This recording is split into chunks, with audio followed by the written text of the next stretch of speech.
Dear friends, welcome to this week's virtual Drasha. This week we have the incredible privilege of Parshas Titzaveh. And the Parsha continues in the beautiful journey of the Mishkan with a specific focus on the big Dikon of the Kohanic vestments. And in Parach Ches, Pasuk Aleph, chapter 28, verse 1, the Torah says as follows, V'yata, hakre ve'leches Aaron achicha v'esbanav ito mitoch b'nei Yisrael lechahanoli.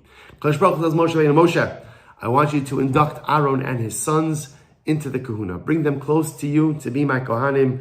Aaron, Nadav, Avihu, Elazar, V'itamar b'nei Aaron. So Aaron and all of his sons, incredible. So this induction of Aaron and his sons into the kahuna is a dramatic step for Klal Yisrael. Moshe Rabbeinu has been the leader, and now Aaron is going to assume this incredibly important and spiritual role of spiritual leader of Klal Yisrael, Kohanic leader of Klal Yisrael. And of course, that responsibility, that mandate, that privilege will be passed from Aaron and his sons through future generations of Kohanim to this very day.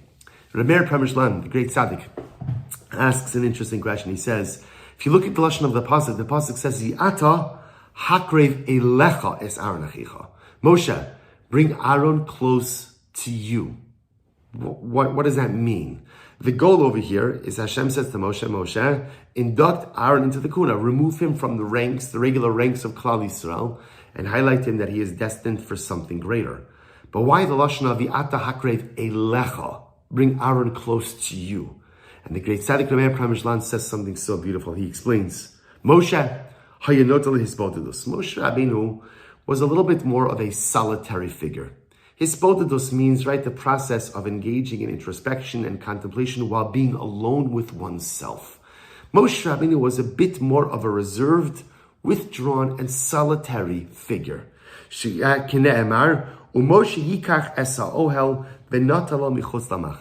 evidenced by the fact that Moshe Rabbeinu comes back from Har Sinai. Remember again, the Torah tells us that the light of HaKadosh Baruch Hu shone forth from his face. Moshe took his tent and he kind of set it up outside of the major camp of Klal Yisrael. The truth is, even earlier on, how we first introduced to Moshe Rabbeinu, again in his adult life, Moshe was a shepherd. A shepherd's life, interestingly enough, is a pretty solitary life, You're out in the field, you're out in the pastures with your sheep. It's just you, the sheep. We've heard this by a lot of our ancestors. Avraham Avinu was a shepherd. David HaMelech was a shepherd. Great people often prize the time of being alone with themselves. Because when they're alone with themselves, they're able to contemplate, to introspect, and to be alone with HaKadosh Baruch Hu.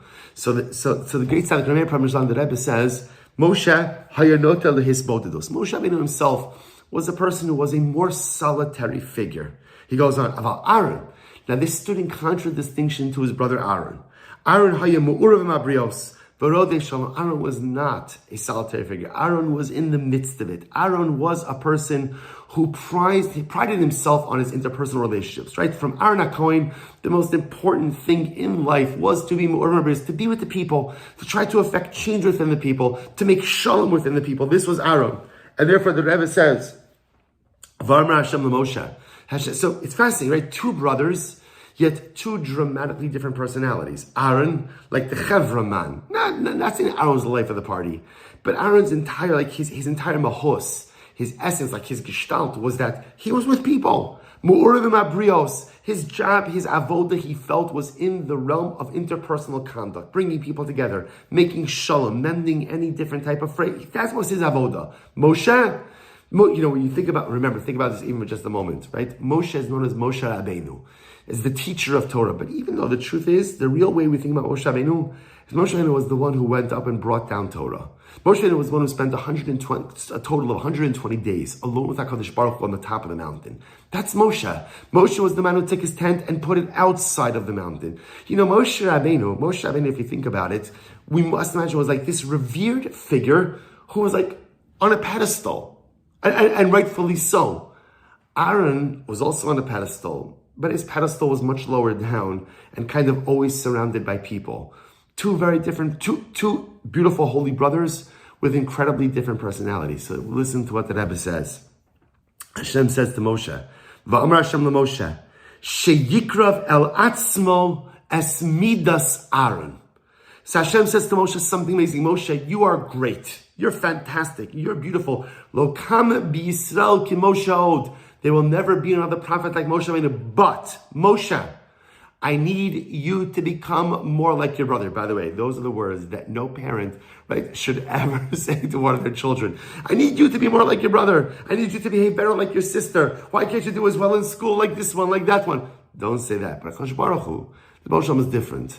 Because when Hakadosh Baruch Hu talks to his children, a child is always assured of the love of the parent. So Hashem says to Moshe, says Rameir Premishlan, Hashem says to Moshe, Moshe, you're fantastic, you're beautiful, you're hailing, you're amazing.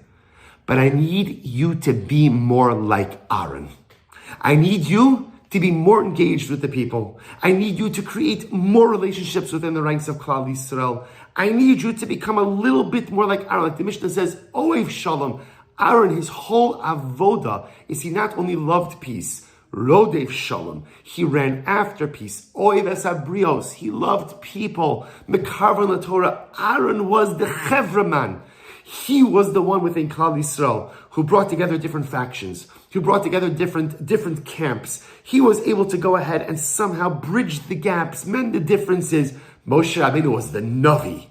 Moshe Rabbeinu was Kodesh Kadoshim. Moshe Rabbeinu was on the mountain. Moshe Rabbeinu was outside of the camp. Moshe Rabbeinu, again, was revered almost as the model for what a human being could become.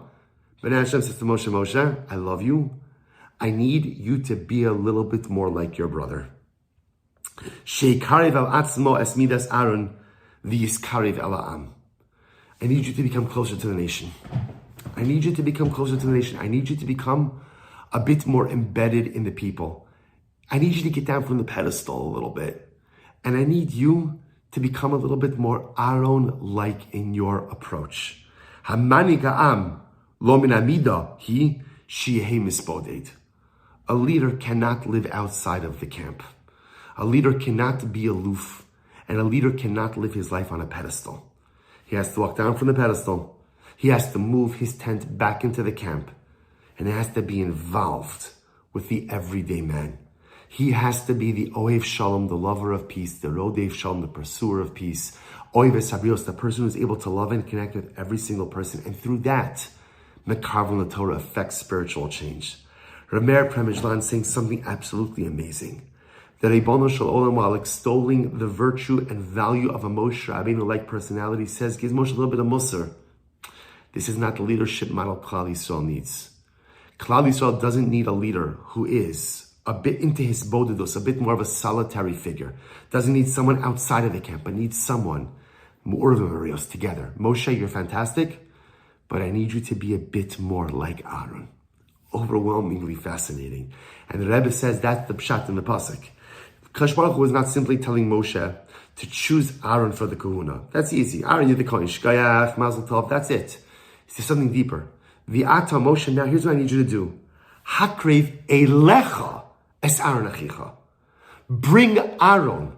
Bring the Aaron personality closer to you. Inculcate the midos of your brother into you. Not just choose him as the kohen. V'ata hakrev elecha. Bring Aaron and bring him close to you. Model yourself a little bit more in your image. Change your leadership model just a little bit. Pivot and try to become a bit more like your older brother. And Chevra, I think that this message is incredibly profound on a variety of levels. First of all, the idea of what Hakadosh Baruch Hu wants from a leader, that he doesn't want the leader to be aloof. He doesn't want the leader in an ivory tower. He doesn't want the leader on top of the mountain. He doesn't want the leader outside of the camp. He wants the leader to be besochami. He wants it to be in the people. That leadership means being involved with everyone.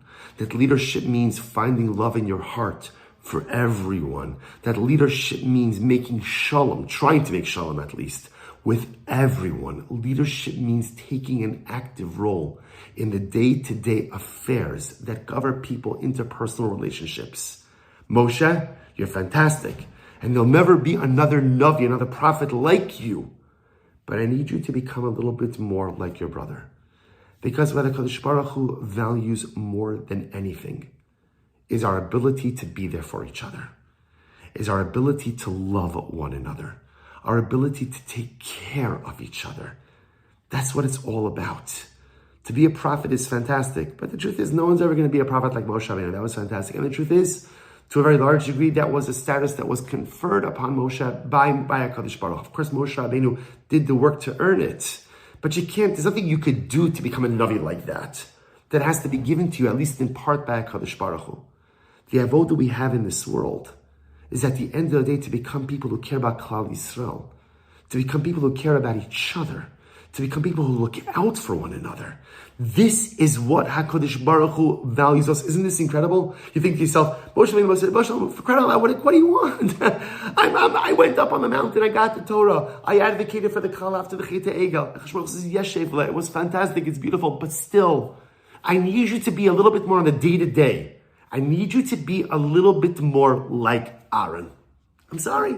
I need you to be a little, I need you. Aaron is there. He's in the midst of the people. He's making shalom. He's making relationships. He's building bridges. That's what I need you to do. It's what I need you to do as a leader. And it's what I need every single Yid to do in their capacity as a Jew, in their capacity as a member of Am Yisrael. HaKadosh Baruch Hu, if you ask me, B'olam Shel Olam, who do you want me to be more like? And this is an incredible thing to say. Do you want me to strive to be a Moshe? Or do you want me to strive to be an Aaron? The answer, says the Meir from the John, is simple. HaKadosh Baruch Hu wants us to be an Aaron. Oiv es habrios, mekav l'Torah, oiv shalom, rodev shalom. That's what HaKadosh Baruch Hu wants. And this is the tremendous theme, not just of this Parsha Zachar. I mention this every year.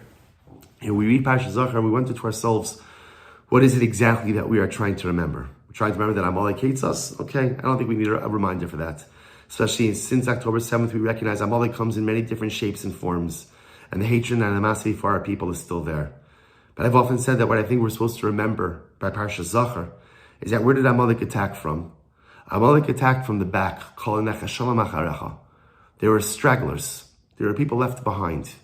I was worrying about my own family and I forgot about the person over there. Because there are always people who lag behind. There are always people who are peripheralized and marginalized. And part of our memory of Parsha Zachar is, how did we leave people behind? How did we leave people behind?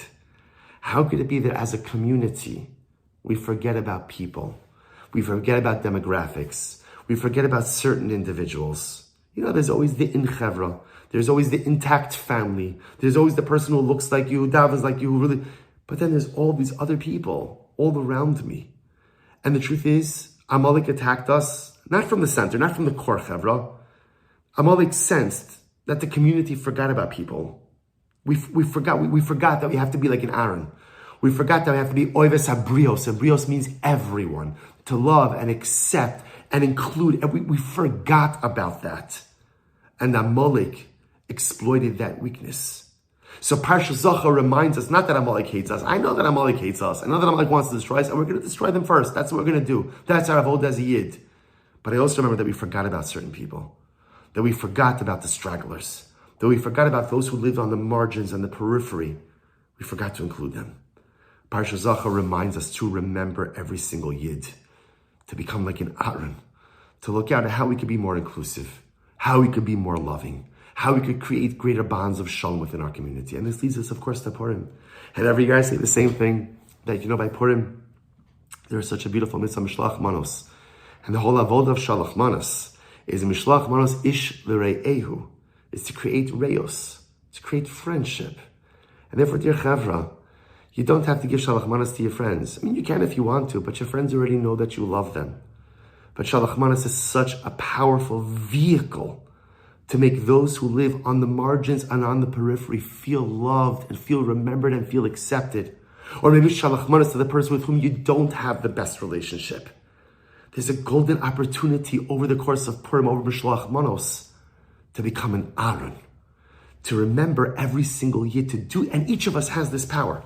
We all have someone we could remember. We all have someone we could bring into the fold. We all have someone, whether it's someone who we know who's just having a difficult time in life and maybe is not in the center, but a little bit more on the margins, someone who's straggling behind. Or maybe it's someone who's just not part of community in general. Maybe it's someone who doesn't know as much about Yiddishkeit, whatever it might be.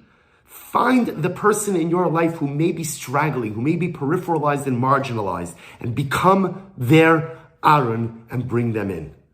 3 themes, all the same idea. V'ata hakre ve'lechas Aaron achicha. HaKadosh Baruch Hu telling Moshe, Moshe, you're fantastic. But what I value more than being a Moshe is being an Aaron, is becoming the kind of person who includes others, who looks out for others, especially those who may be on the margins and the periphery. What I need you to remember on Parshas Zachar is not something that Amalek hates us. We know that, and we know it well. But I need you to remember that we had stragglers, and we can't leave any Jew behind. And we're doing some Mishlach Manos Ish L'Re'ehu, a golden opportunity to take the stragglers and bring them in, to take those on the margins and peripheries and bring them in. Let's do our part. Yes, on one hand, to strive to be a Moshe and to become the best version of ourselves and to take the time for hisbodedus and introspection, but at the same time, unequivocally commit ourselves to being there for every Jew, to be an Aaron HaKohen, Ohev es HaShalom, Ohev Shalom, to love peace, to pursue peace, to love people, all people, and through that, mekarvan the Torah and build a stronger Klal Yisrael. Wishing everyone a good night of Shabbos and a beautiful Shabbos Kodesh.